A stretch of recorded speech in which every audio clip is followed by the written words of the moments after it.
aqui o programa Exaltando o Senhor, faremos uma reflexão simples hoje, pois a hora não permite, né, mas que continuemos, né? Nós louvamos e glorificamos o nome do Senhor Jesus, né?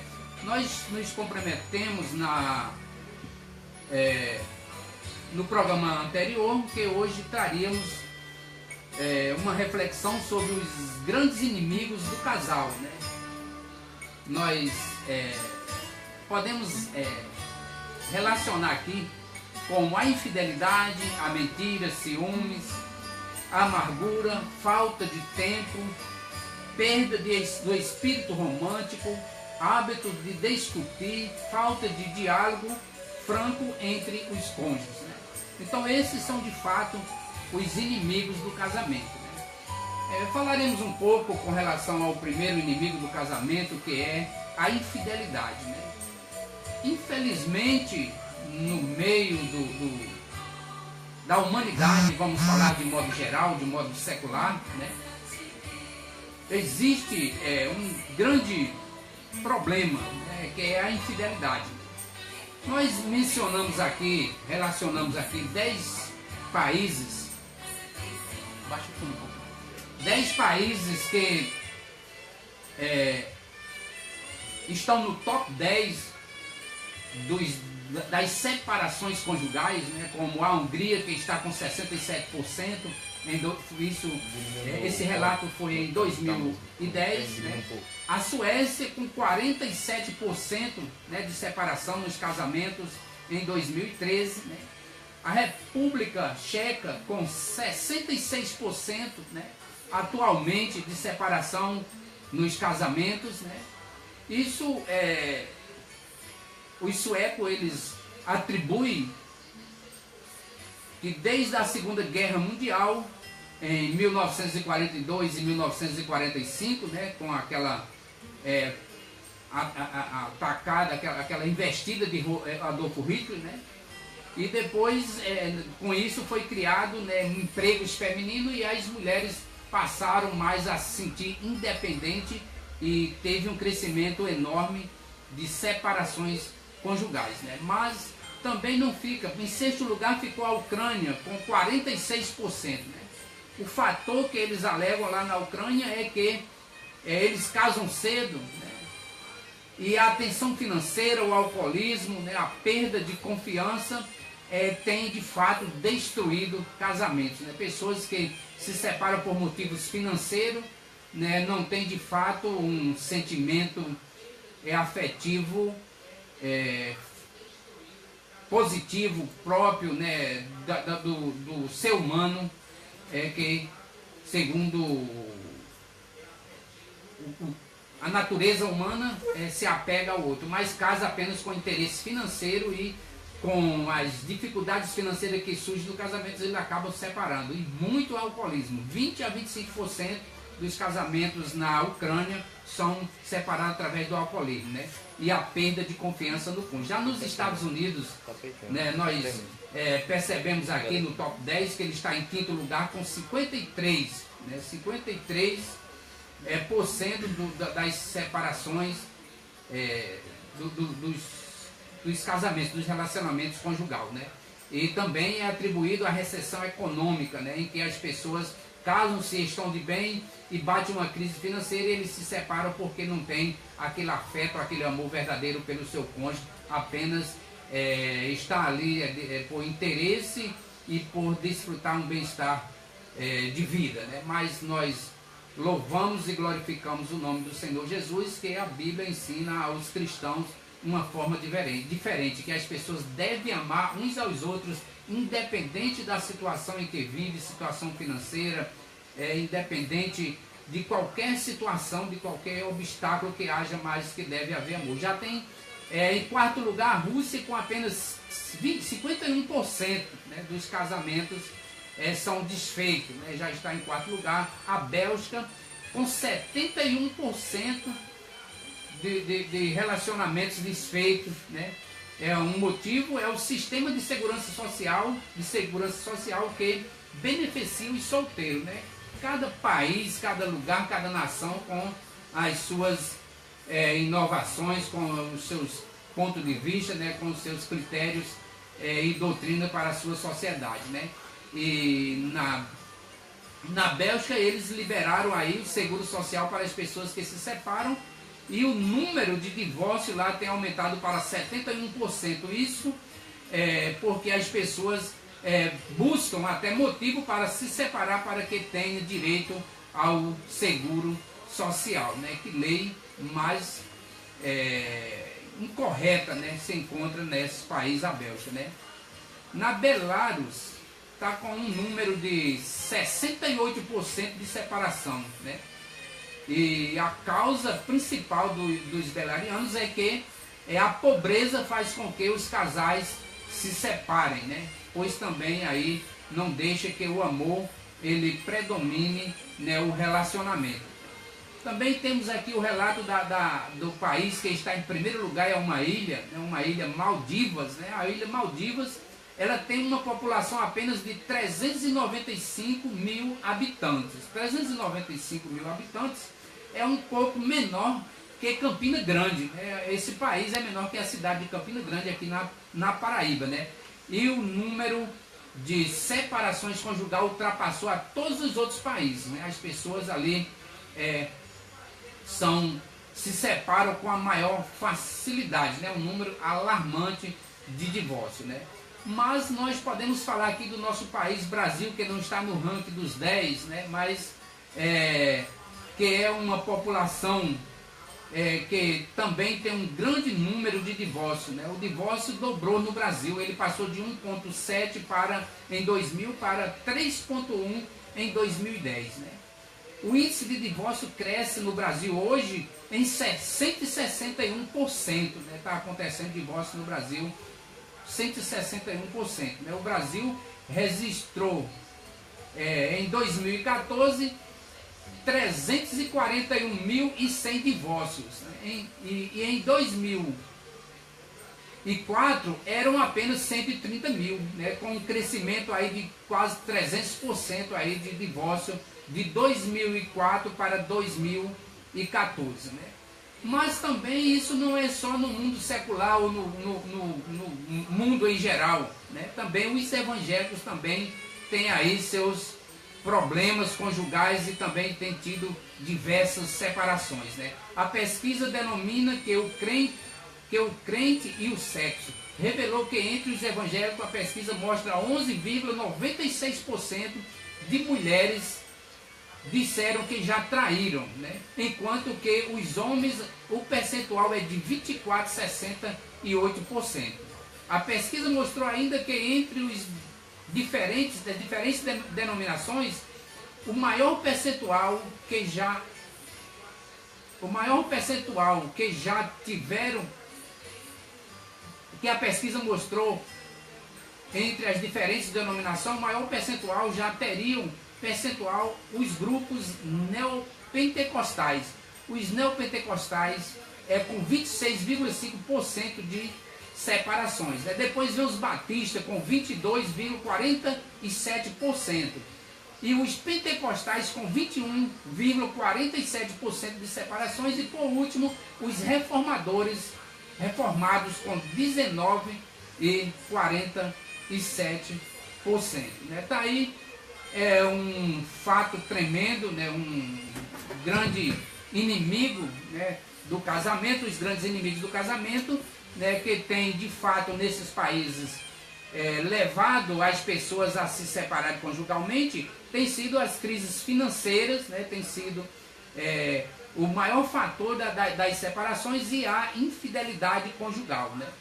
O apóstolo Paulo, escrevendo nas epístolas, né, como também o próprio Jesus Cristo, ele já falava com relação ao divórcio, né? Mas ele não foi tão liberal quanto as igrejas, os pregadores de hoje traz para as igrejas, as denominações em que as pessoas já estão tendo separações e casando novamente com facilidade, né?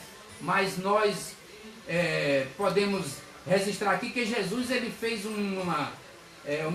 trouxe uma palavra com relação ao casamento, e ele disse que as pessoas não deviam se separar de maneira nenhuma. E disse que se um homem chegar a repudiar a sua esposa, e ela se casar com outra pessoa, ela cometeria adultério. E a pessoa que casasse com a repudiada também cometeria adultério, né? E ele abriu uma exceção dizendo que o homem não poderia repudiar a sua mulher a não ser por adultérios, né? Se a mulher cometesse adultério, então o homem teria a liberdade de repudiar, ou seja, largar, deixar, se separar do seu cônjuge por conta do adultério. Isso eu creio que está atribuído ao homem e à mulher, pois todos somos pessoas que temos almas, que temos espírito, que temos o mesmo compromisso com a salvação e com a pessoa de Deus, né? Então, é interessante que para Deus, hoje em dia não, hoje para a igreja atual, ou seja, para a humanidade, a separação é algo tão natural quanto casar, quanto namorar, mas, no entanto, né, esse problema da fidelidade é que tem, de fato, alargadamente destruído os lares evangélicos, né? O homem, a menos que a parte ofendida seja capaz de fornecer perdão e a parte fiel seja capaz de se arrepender verdadeiramente, né? Aí é necessário que haja uma reconciliação para que assim cumpra-se a palavra de Deus na vida das pessoas, que, segundo Paulo, uma pessoa só está livre da lei do casamento quando o seu companheiro falecer, que seja homem, que seja mulher, né? E o grande inimigo do casamento tem sido, de fato, a infidelidade. Do ponto de vista de Deus, a infidelidade é abominável, tanto para ele como para ela, né? Portanto, o casal deve ter cuidado com velhos amores não esquecidos e com elogios e assédio, né? Aí é o conselho que deixamos para os casais com relação à infidelidade, que devem ter muito cuidado com velhos amores, amores antigos que não foram esquecidos, com elogios e com assédio, para que não venha a trazer isso a uma infidelidade conjugal, né? Nós louvamos e glorificamos o nome do Senhor, porque a palavra de Deus também fala do segundo, né, grande inimigo que faz com que as pessoas cometam separações conjugal, que é a mentira, né? Muitas vezes um casal, ele começa a esconder pequenas coisas para apenas não ter uma discussão, para apenas não ter uma reprovação do cônjuge, e começa a esconder pequenas coisas, e isso vai gerando um vício de mentira, e depois, quando o outro percebe, ele já está perdendo a confiança no seu companheiro, pois ele mente com as pequenas coisas e ele acaba gerando no seu parceiro uma desconfiança a ponto de pensar que ele pode até estar mentindo com relação à sua infidelidade conjugal, né?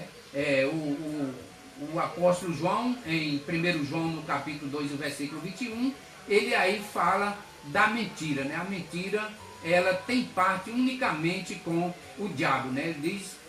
Aqui diz, parece uma coisa tão pequena e insuficiente, mas quantos casamentos foram destruídos por causa de uma mentira à toa?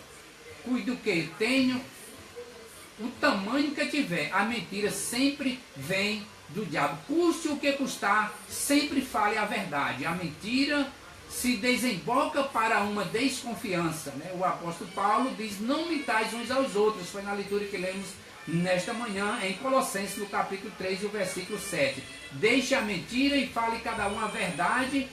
A sinceridade é um compromisso constante entre os cônjuges. Então, você evitar a mentira para com o seu cônjuge, seja ela qual for,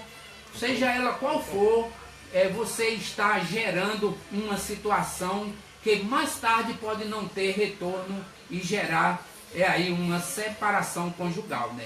Outro fator grande, que é grande inimigo do casamento, do casal, é o ciúme, né? Nós podemos ver que, até segundo a Bíblia, o apóstolo Paulo, escrevendo às igrejas e aos casais, os cônjuges, né, ele exorta, né, que tenhamos amor pelo nosso cônjuge como Cristo amou a igreja, né? Quem ama uma coisa vai ter o maior cuidado, o maior carinho, o maior zelo, né? A ponto de estar sempre vigilante para que nada venha acontecer, que este amor possa ser destruído, né? Quer dizer, pode haver um ciúme em forma de zelo, de cuidado, né? Sem exagero, sem chegar a uma proporção que traga desconforto para o casal, mas muitas vezes tem pessoas que, digamos até pelo fato de ele ser uma pessoa que mente nos primeiros, nas simples coisas, né, e gera no seu cônjuge uma desconfiança tão grande que ele passa a querer saber todos os passos do cônjuge, né? Passa a perseguir o cônjuge em forma de entrevista, tudo que faz, tudo tem que ter relatório, tudo tem que prestar conta dos feitos, como foi no trabalho, como foi na escola, como foi entre os amigos, como foi numa partida de futebol, né? Isso passa a ser um problema entre os casais, e muitos casais têm se desfeito, né, por conta do ciúme exagerado, né? A pessoa deixa se levar pelo sentimento de desconfiança profunda, né? E isso faz com que os casais cheguem ao ponto de não suportar mais e se separarem, né? No entanto, o ciúme é um doentio que deve ser combatido antes que ele se enraize e torne-se difícil de encerrar. Nós louvamos e glorificamos o nome do Senhor nosso Deus, que se você andar baseado nas Escrituras Sagradas, buscando versículos com relação aos momentos do seu casamento, às fases do seu casamento, você encontrará resposta para todas as situações do seu casamento, né? Tem crises no casamento, muitas vezes de ciúme, crises financeiras, tem crises de falta de tempo dos casais para darem atenção uns aos outros, mas também o quarto fator aqui, que é um grande inimigo do casamento, é a amargura, né? Muitas vezes os casais passam por situações, às vezes até por falta de experiência conjugal, são casais novos, e não têm experiência e acabam agindo de forma que causa desgosto, causa mágoa no seu companheiro, né? E esta pessoa que foi vítima da mágoa, do sofrimento, ele deixa que se torne uma amargura em seu coração e não consegue esquecer, e todos os momentos que está com o seu companheiro, está relembrando fatos que já foram arrependidos, já foram pedido perdão, já foram pedidos para deixar para trás e tomar um novo rumo na vida, mas o companheiro não consegue perder as sequelas daquela situação que enfrentou, né? É necessário, né, que deixamos com certeza estas amarguras ser esquecidas. Olha, há uma frase no meio cristão, no meio evangélico, né, que diz que perdoar não é esquecer a mágoa que o outro criou. Não, de maneira nenhuma. Perdoar é você lembrar e não ter mais ressentimento por aquilo que foi praticado. É você saber que ele se arrependeu, que ela se arrependeu, que pediu perdão e que prometeu não fazer mais. E com certeza você pode até lembrar, mas que você não deve mais ter amargura em seu coração de maneira nenhuma, porque isso vai de fato atrapalhar o seu relacionamento, vai trazer falta de conforto entre o relacionamento e muitas vezes pode provocar até uma separação por não suportar mais estar perto de uma pessoa em que sente ressentimento por a pessoa. Então perdoar não é esquecer, mas perdoar é lembrar e não sentir mais dor, não sentir mais mágoa e apenas saber que perdoou e que o seu companheiro teve uma nova, ou companheira teve uma nova chance, né? Outro fator interessante que tem de fato sido um grande inimigo para o casamento, como eu ia falando anteriormente, é a falta de tempo, né? Nós louvamos e glorificamos o nome do Senhor por a vida dos adolescentes, dos jovens que estão em namoro, que estão iniciando uma comunhão, um relacionamento conjugal, se preparando de fato para um casamento, né? E muitas vezes o relacionamento é de fato tão gostoso, ele sente-se bem estar um próximo do outro, né? E o interessante é que esse relacionamento ele deve ser cultivado para que não venha jamais perder o prazer de estar um ao outro, conversando, dialogando, trocando ideias, né, compartilhando os projetos, compartilhando os sonhos, compartilhando aquilo que muitas vezes desfruta no dia a dia, né, e quando é caso, a vida tem se modificado completamente, né? Uma perda vou encaixar aqui na falta de tempo, a perda do espírito romântico, que é mais um fator, o sexto fator, que é de fato outro grande inimigo nas separações, né?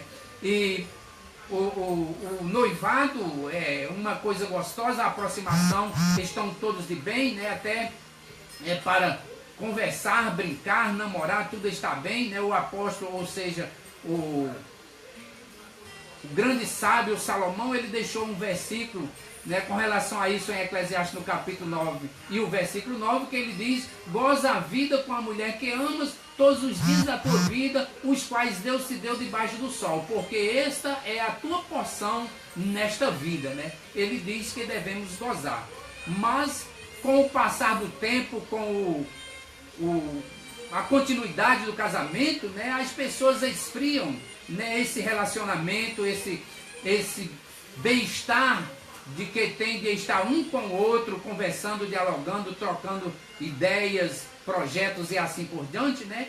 Um certo comentarista certa vez fez uma analogia com relação ao casamento, de que um certo casal, né? Eu estou já no sexto fator, que é a perca do espírito romântico. Um certo casal, quando estava namorando, certa vez estavam olhando o luar e a noiva falou para o noivo: olha, fulano, olha como a lua está bela, está maravilhosa. E ele, olhando para ela, disse: minha querida, esta lua não tem nada